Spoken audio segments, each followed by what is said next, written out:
자, 오늘 오후에 다 같이 읽으실 성경 말씀은 시편 23편입니다.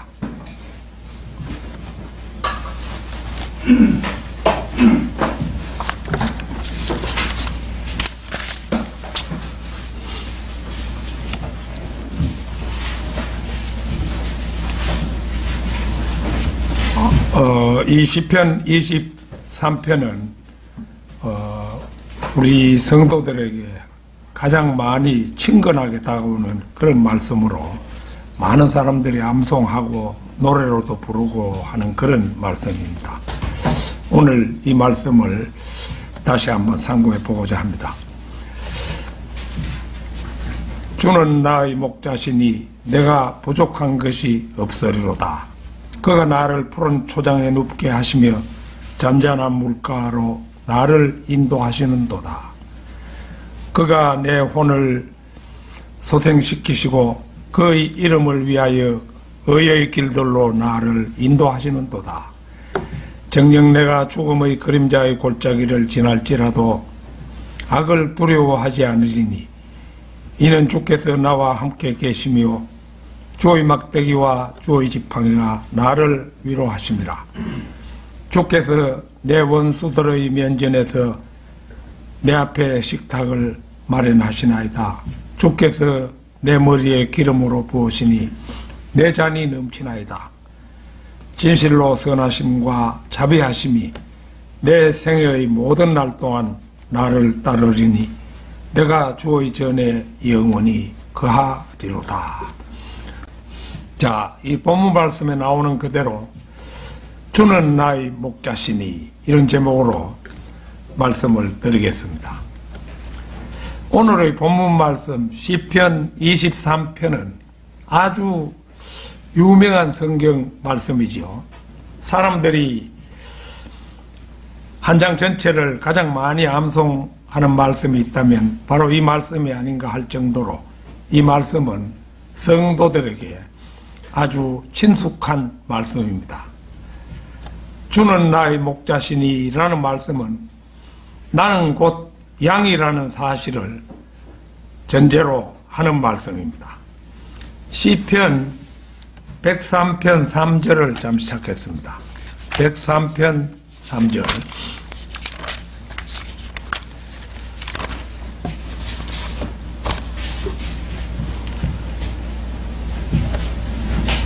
103편이 아니고 100편입니다.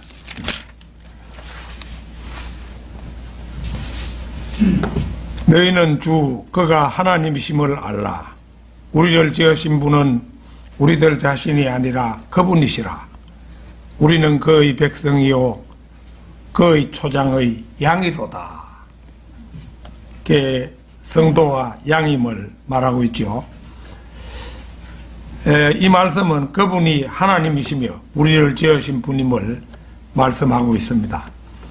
하나님의 말씀을 믿지 못하는 사람들은 말도 안 되는 다윈의 진화론에 솔깃해져서 생명체가 우연히 생겨 그것이 진화한 것을 애써 믿으려 하지만 하나님의 말씀은 우리를 지으신 분은 우리들 자신이 아니라 그분이시라고 분명하게 말씀하십니다.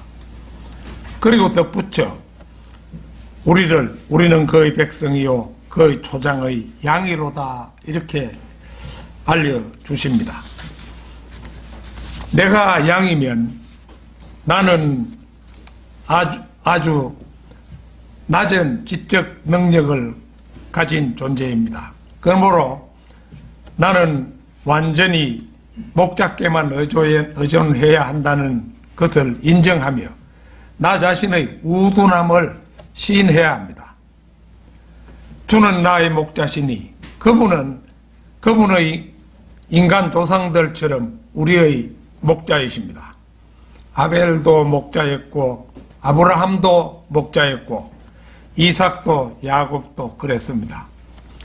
이스라엘에 있었던 가장 위대한 두 지도자인 모세와 다윗도 목자였습니다. 내가 양이라면 이 양떼를 떠나기를 조금도 바라지 말아야 합니다.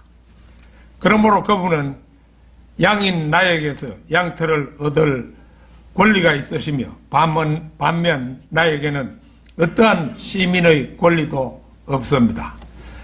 주는 나의 목자시니 참 목자의 양떼인 나는 스스로 그리스도의 대리자라고 고백하는 바티칸의 우상 목자와는 아무런 용건이 없습니다.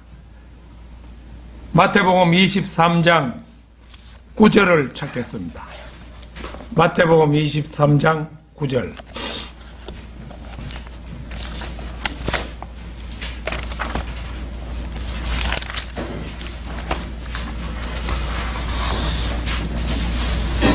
또 땅에 있는 사람을 너희 아버지라 부르지 말라. 이는 너희 아버지는 한 분 곧 하늘에 계신 분이기 때문이라. 여기서 땅에 있는 사람은 위선적인 종교 지도자를 가리키는 말입니다. 교황을 가리키는 POP, 이 말은 헬라어로 파타라고 하는 아버지라는 뜻의 말에서 나왔습니다. 영어의 팝이라는 말은 양육하시는 아버지라는 의미입니다.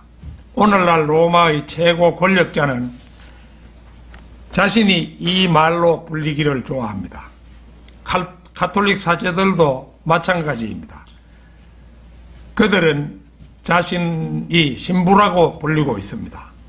성경이 이렇듯 금하고 있는 것을 가톨릭은 사제로부터 최고 우두머리에 이르기까지 아버지로 불리기를 선호하고 있음을 알 수 있는 것입니다. 주는 나의 목자시니 주가 나의 목자 되시고 내가 그분의 참 양이 되면 비록 아주 적은 지적 능력을 가졌고 그분께 의존할 뿐이지만 내가 부족한 것이 없으리로다 라고 말씀합니다. 그분이 가지신 모든 보화가 곧 나의 것이 되기 때문입니다. 주는 나의 목자시니 우리가 주님을 따르는 양이 되면 첫째, 초장과 물가가 우리의 차지라고 말씀합니다. 그가 나를 푸른 초장에 눕게 하시며 때때로 양은 눕고 싶어 하지만 그는 헤매고 다니는 버릇이 있으며 그래서 쉽게 길을 잃기도 합니다. 또 때로는 울타리 건너편이 풀이 더 푸르다는 생각에 이리저리 돌아다니다가 덜짐승 때문에 아주 무서워하기도 하지만 대개의 경우 그렇게 되는 이유는 양에게 헤매고 다니는 버릇과 사랑하는 목자를 떠나는 버릇이 있기 때문입니다. 나를 초장에서 먹이시는 것은 패스트, 목자입니다. 그분은 설교자들에게 그분을 사랑하거든 내 양을 먹이라 하셨으므로 참된 양은 로마에 있는 우상 목자가 싹군이라는 것과 히틀러가 올 때는 달아날 줄도 압니다. 히틀러, 독일의 독재자로 2차 대전의 주범이었죠. 이 히틀러는 당당한 늑대라는 뜻의 의미를 가진 그런 이름입니다. 그가 나를 푸른 초장에 눕게 하시며 이 말씀을 곰곰 씹어보면 나의 침상이 곧 나의 음식입니다.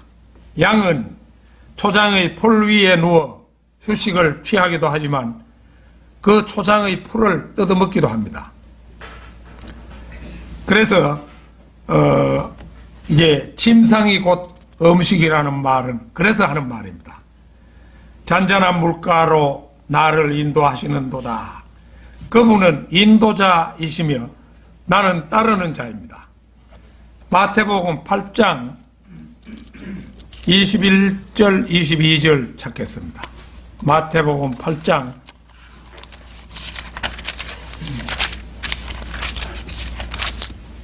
21절 22절입니다. 그의 제자들 가운데 한 사람이 주께 말씀드리기를 주여 나로 먼저 가서 내 아버지를 장사 지내게 하옵소서라고 하니 예수께서 그에게 말씀하시기를 나를 따르라. 그리고 죽은 자들로 그들의 죽은 자를 장사 지내게 하라고 하시니라. 잘못 이해하면 예수님의 이 대답은 매우 잔인하게 들립니다. 이 제자는 참으로 진지하게 물었으나 예수님께서는 잔인할 정도로 요구하시는 것처럼 들리는 것입니다. 그러나 이 말은 예수 그리스도의 지상 사역 기간 동안에 복음을 전파하는 일이 부모나 친척 친지들을 장사 지내는 일보다 더 중요하다는 의미입니다. 즉 영적인 일이 육신적인 일보다 앞선다는 원리를 가르치는 말씀인 것입니다. 우리가 참으로 예수 그리스도를 따르려 한다면 세상은 우리를 향해 독단주의자, 편협한 사람, 분리주의자, 분파주의자, 혼란케 하는 자 등으로 부를 것입니다. 그들은 오직 세상과 타협하는 교회만을 좋아하기 때문입니다. 그러나 우리는 목자를 따르는 양이라면 그런 세상 사람들의 평에 구애받아서는 안 됩니다. 주는 나의 목자시니 우리가 주님을 따르는 양이 되면 둘째, 혼의 소생과 의의 길을 열어주신다는 것입니다. 그가 내 혼을 소생시키시고, 본문 말씀 3절에 나오지요. 이는 그분이 내 혼의 감독자이기 때문입니다. 베드로전서 2장 25절을 찾겠습니다. 베드로전서 2장 25절입니다.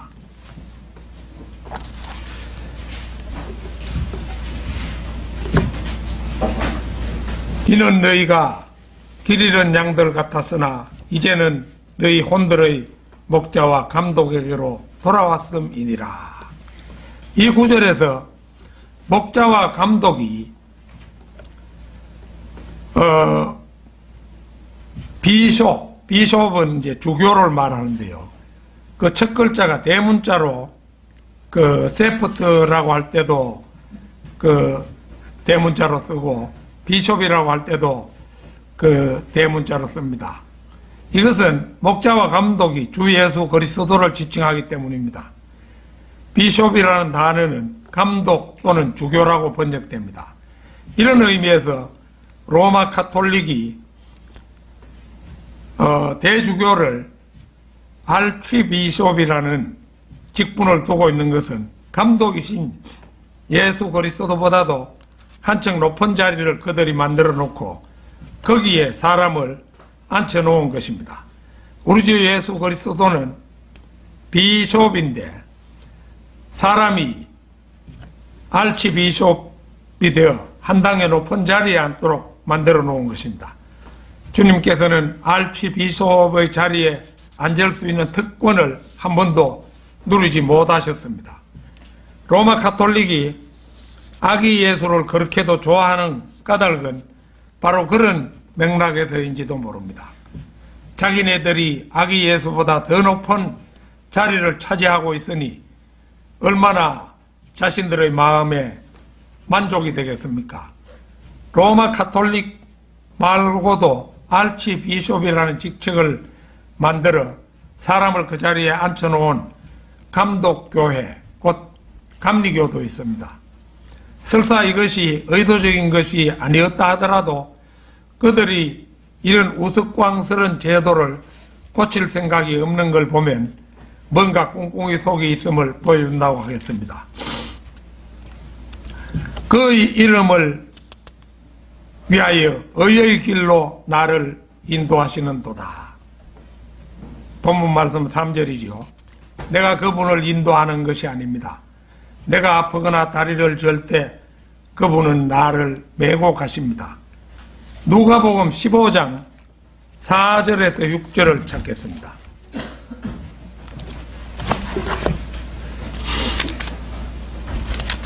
누가복음 15장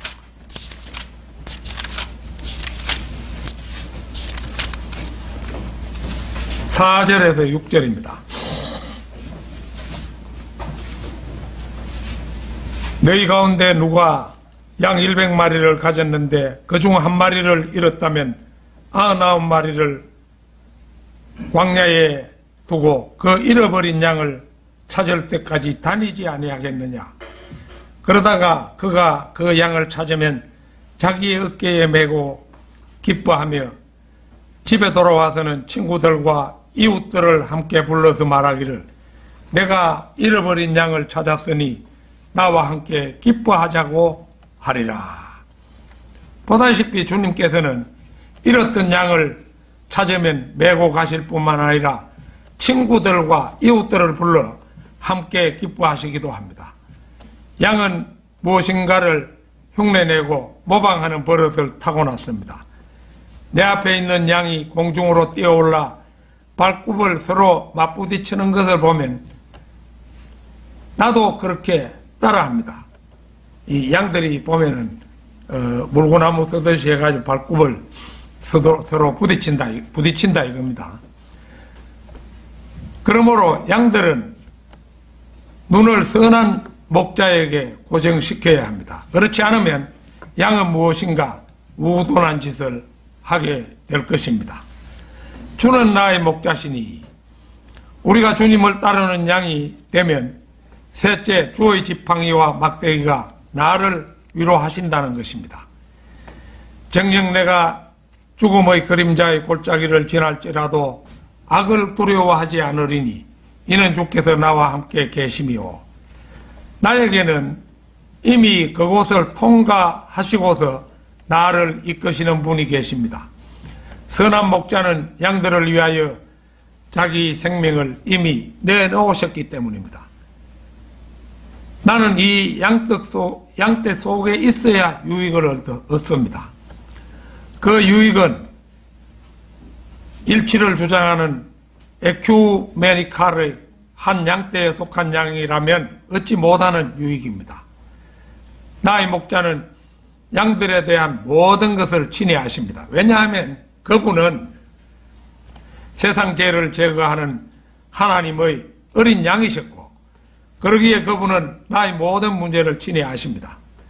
그분이 나와 함께 계심으로 나는 악을 두려워할 필요가 없습니다. 그분이 나를 씻기려고 강 속으로 데리고 들어가면 나는 익사할 것 같은 느낌이 들지만 익사하지 않습니다. 내 양털이 더러워져도 나 스스로는 그것을 깨끗하게 할 수가 없습니다. 그 더러운 양털은 내게서 덩어리가 집니다. 다만 나의 목자가 나를 깨끗하게 주셔야만 깨끗하게 될 수가 있습니다. 요한일서 1장 7절 말씀 그대로 예수의 피가 나를 깨끗하게 하기 때문입니다. 주의 막대기와 주의 지팡이가 나를 위로하심이라. 이것은 어찌되었든 결과가 그렇다는 뜻이 아닙니다. 그분은 때때로 막대기로 내 머리를 깨뜨리다시피 치셨는데 그것은 매우 아팠지만 정말로 나를 해치지는 않습니다. 사실 그것은 내게 꼭 필요한 조처였습니다. 왜냐하면 우리 양들은 너무 우둔하기 때문입니다. 또한 나의 목자께서는 그분의 지팡이를 사용해서 우리를 경계선 안쪽으로 끌어당깁니다. 그 지팡이는 바티칸에 있는 구부러진 갈고리 지팡이처럼 카메라를 향해 방향을 바꿔대지 않습니다. 우상 목자는 양무리의 본보기 중 하나가 아닙니다. 베드로전서 5장 1절에서 3절을 찾겠습니다. 베드로전서 5장 1절에서 3절입니다. 내가 너희 가운데 있는 장로들에게 권하노니 나도 장로된 자요 그리스도의 고난의 증인이며 또한 장차 나타나게 될 영광에 동참하게 될 자라. 너희 가운데 있는 하나님의 양무리를 치고 돌보되 마지 못하여 하지 말고 자원함으로 하며 더러운 이익을 위하여 하지 말고 준비된 마음으로 하며 하나님께서 맡겨주신 자들을 지배하려 하지 말고 오직 양무리의 본이 되라. 보다시피 우상목자는 양무리를 지배하려 하는데 그것은 그가 빌라도와 헤롯처럼 이방인들 가운데 있는 고관들 중의 하나이기 때문입니다. 주는 나의 목자시니 우리가 주님을 따르는 양이 되면 넷째 내 식탁을 마련하시며 내 잔을 넘치게 하신다는 것입니다. 5절, 오늘 본문 말씀 5절, 주께서 내 원수들의 면전에서 내 앞에 식탁을 마련하시나이다.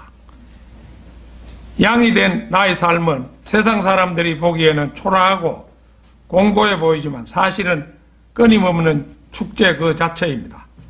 성도는 사과, 꿀, 고기, 젖, 빵, 시원하고 깨끗한 솟아오르는 물, 이것을 매일 먹고 살아야 합니다. 하나님께서는 원수들 앞에서라도 자기 백성들에게 성대한 만찬을 마련해 주실 수 있는 분이십니다. 만나만으로 만족하지 못했던 이스라엘은 광야에서 하나님을 시험하여 고기가 먹고 싶다고 불평하였습니다. 그것은 하나님께로부터 생명을 위한 양식을 공급받아 연명하면서도 전혀 감사함을 몰랐습니다. 감사함을 몰랐기에 그들은 불평하며 고기를 원했던 것입니다. 이 광야에서 하나님이신들 어떻게 고기를 구할 수 있겠는가, 이렇게 의심했던 것이 분명합니다. 시편 78편 19절 찾겠습니다. 시편 78편 19절입니다.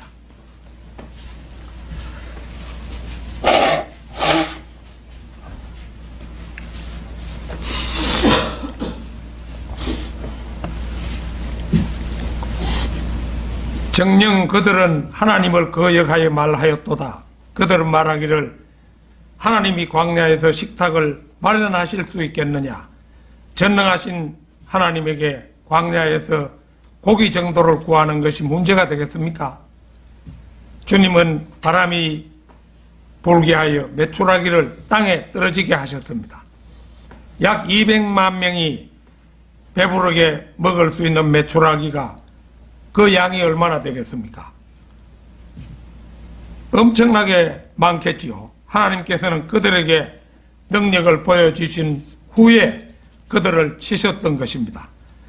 주께서 내 머리에 기름으로 부으시니 내 잔이 넘치나이다. 오늘 본문 말씀 5절이죠. 미국의 르크만 목사님도 내 잔이 넘치나이다, 이런 자서전을 내시죠. 그러나 르크만 목사님만 잔이 넘치는 것은 아닙니다.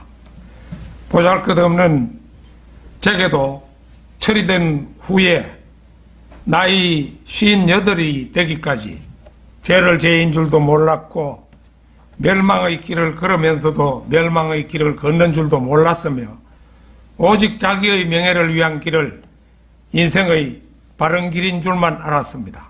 그리고 작은 성취들에 우쭐해하며 더 많은 것들을 이루려고 동분서주하다가 자칫하면 그대로 인생을 마칠 뻔했습니다.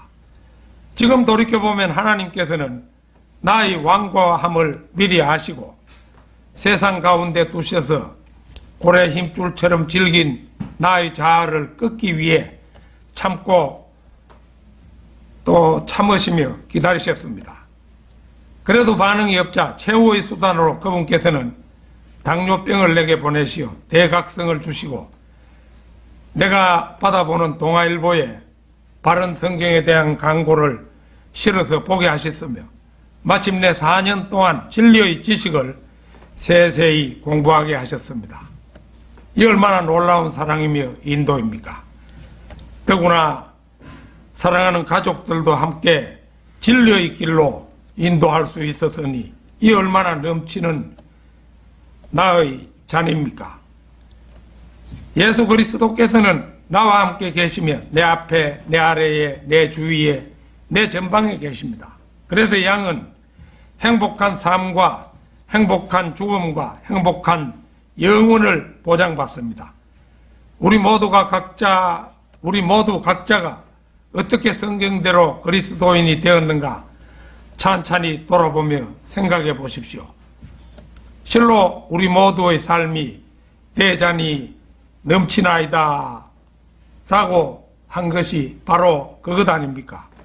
제가 이 모퉁이 돌에 먼 길이라는 자존소설을 이제 연재하기 시작해가지고 이번 달에 5회가 나가는데, 이거는 이제 사실 내가 무슨 걸서는 재주를 보여주기 위한 것도 아니고, 내가 어떻게 진리를 깨닫게 되었는가를 기술해가지고 그 책을 읽는 사람이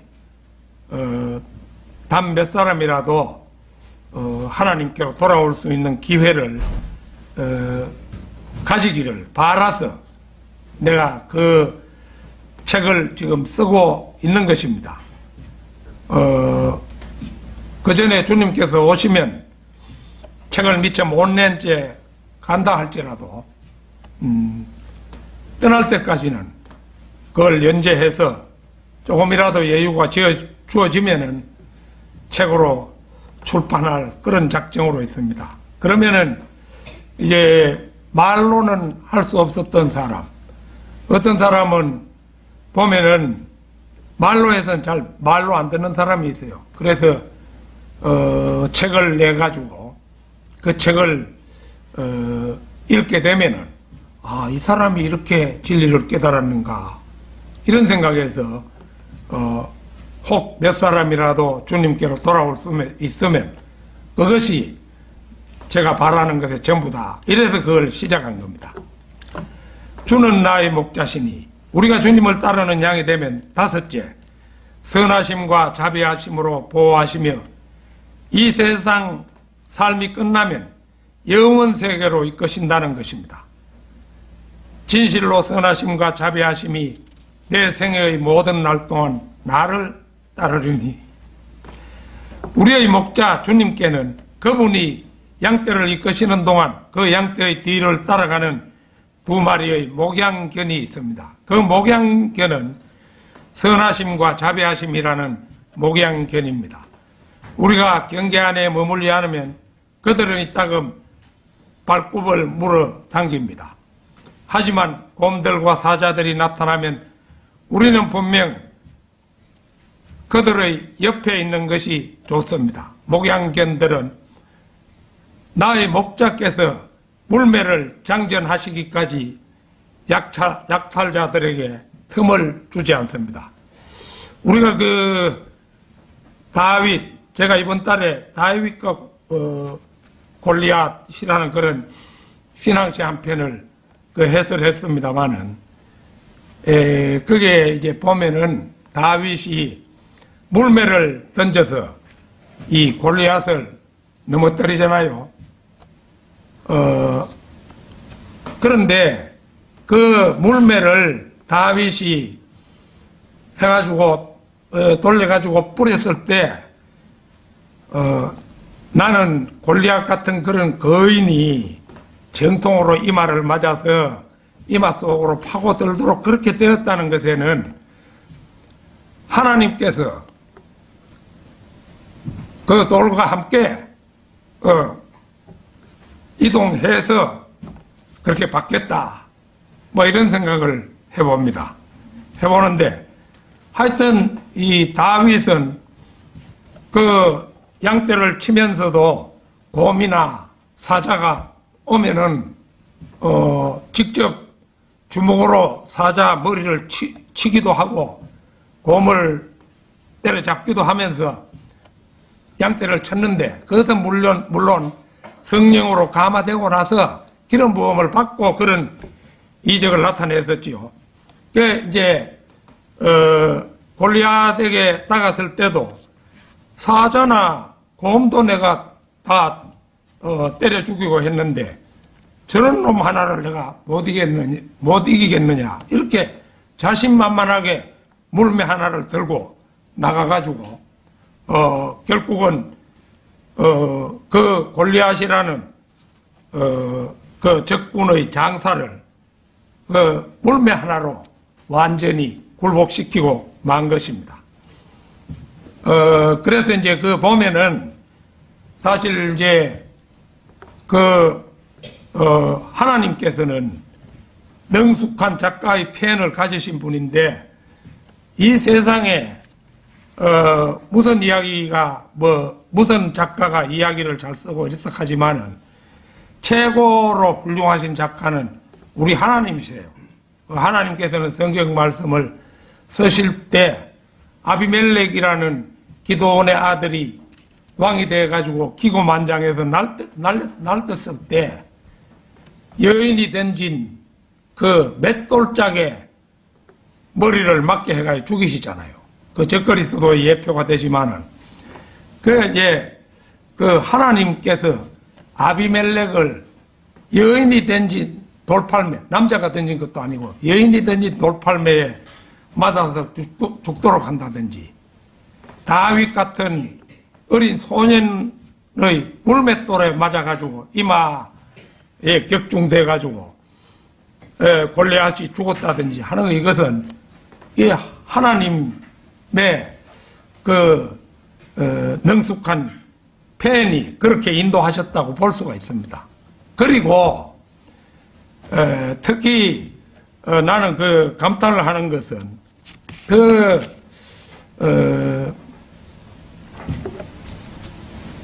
골리앗이 넘어진 데 가가지고 목을 자르려고 하니까 다윗은 칼이 없었잖아요. 그러니까 골리앗의 몸으로 올라가가지고 칼집에서 칼을 뽑아가지고 그 목을 베가지고 돌아오죠. 골리앗이 살아있을 때 꿈에라도 생각해 봤겠습니까?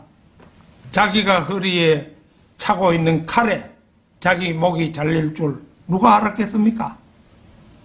그 하나님만이 아시는 거잖아요. 그게 이제 하나님은 참으로 대단한 작가세요. 그래서